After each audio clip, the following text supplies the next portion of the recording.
Coach, a pretty bold statement recently with Han. Could you just talk us through whether she's back in selection contention? Has she done some of the things you'd like to see?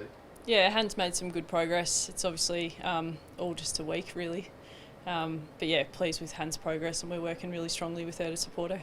Does she come back into calculation? We'll name her as an emergency this week, and she'll play. There's fortunately another match scrimmage game across AFLW where the players that are non-selected play in sort of a grouped match with other teams, and so she'll play in that game and look to put her best foot forward on Saturday.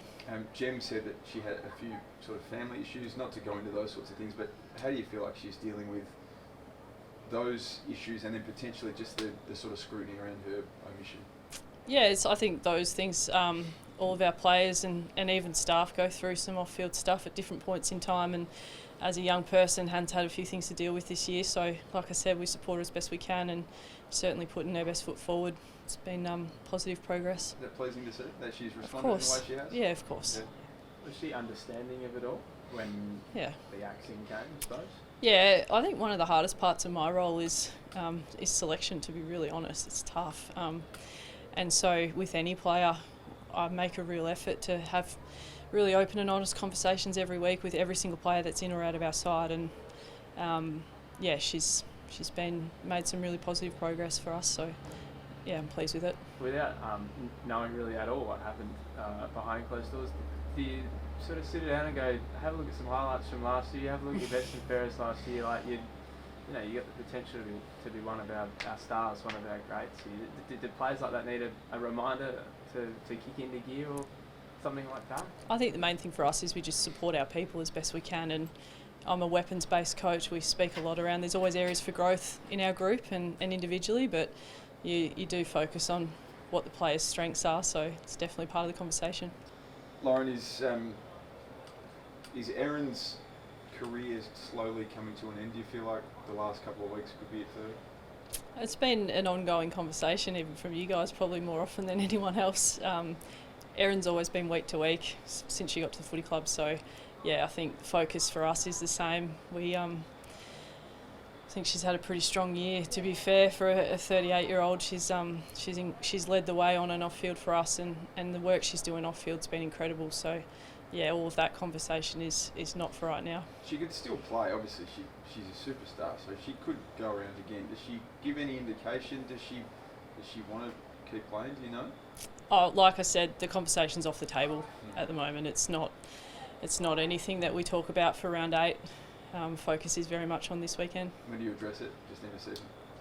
Yeah, yep. How does it play out? Does she come to you? Do you sit down and say, righto, that's the elephant in the room is what's going to happen? It's not an elephant in the room. No. It's literally focus is week to week. So leave it where it is, and it's not front of mind for us. Yeah. The record overall, I mean, 1-6 now. Yeah. For all of the positives, and I know last week I watched and you had great positive numbers in a few areas. 1-6, what do you sort of say to the girls and then to the fans about where the power's at the moment? It's been an interesting narrative, I think, across the whole competition, particularly in the last week or so. There's been some commentary around how you measure growth and progress for all teams, and for us, really mindful. We've played 17 games of footy as a team, and so we've made huge turnover in our playing list again this year. There's a lot of our group haven't played a lot of footy together, and a lot of our group who hasn't played much AFLW footy either. So if you're purely measuring on wins and losses, while it's not where we'd like it to be, the ledger this year, if you're just purely measuring on wins and losses, I don't reckon you get anywhere. So we make a real focus of measuring on-field and off-field progress, and a big part of that is our values and our standards and building those as a really young team. And when I say young, I don't just mean age, I mean how many games we've played in this competition. And then you also look at your on-field measures week to week, which, the fixture we've had, I think, has been really challenging for us, but it's also a massive opportunity. We've played against, I would say, all of the best teams in the comp outside the Ds we're fixtured against this year, and so there's great opportunity for us to play against the best to be better. And so the scoreboard's not going to look the way we want it to, but we play against the best talent in the competition, and so that should mean great learning. It's probably just a case of how fast we learn the lessons we'd like to and how quickly we can implement our game style for 4 quarters. Given how short the seasons are and how important you say the need is to play games together, is that sort of mean in your head you're going, hey, this might be the sort of thing that takes, 3 or 4 years of everyone playing more footy until we are up there in the wins and losses? I think you have to be mindful of being really strategic in what are your building blocks to make sure that you're going for long-term success. And we've seen one thing that we learnt coming into the competition even last year was we saw this is the third wave of expansion in AFLW. So we've seen 2 previous waves of expansion, and some teams have done that really, really well, and other teams have reached really quickly for early wins and then fallen away off a cliff really early. And so our strategy from the start's been about building for long-term success. And so there's some things that you give up a little bit, and that might mean that from a game style perspective, I've been really bullish around our offence, and to beat the best teams long term, you're going to have to be able to score well and create good offence. And so there are teams who throw, +3, +4 at times behind the ball, and I don't think that's a brand of footy that will create long-term success for our playing group and help them understand the game.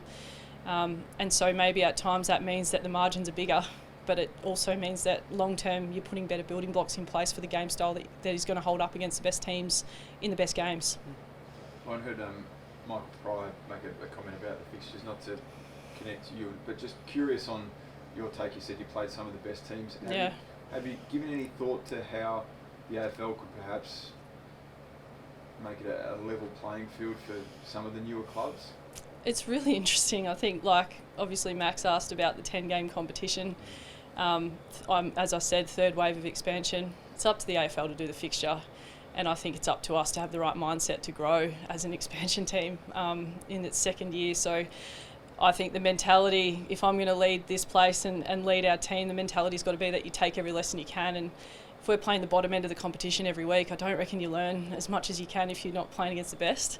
So, the scoreboards can be not what you want them to be, but you're actually playing against the best players in the comp. So why would we shy away from that? I think, it's part of the fabric of this footy club is step up. And so, again, are we ready to compete at the best level for 4 quarters against the very best teams this season? Shown still we're not quite there yet. Are we going to shy away from it? Absolutely not. We go into every game trying to win, but also set the right building blocks in place for the future.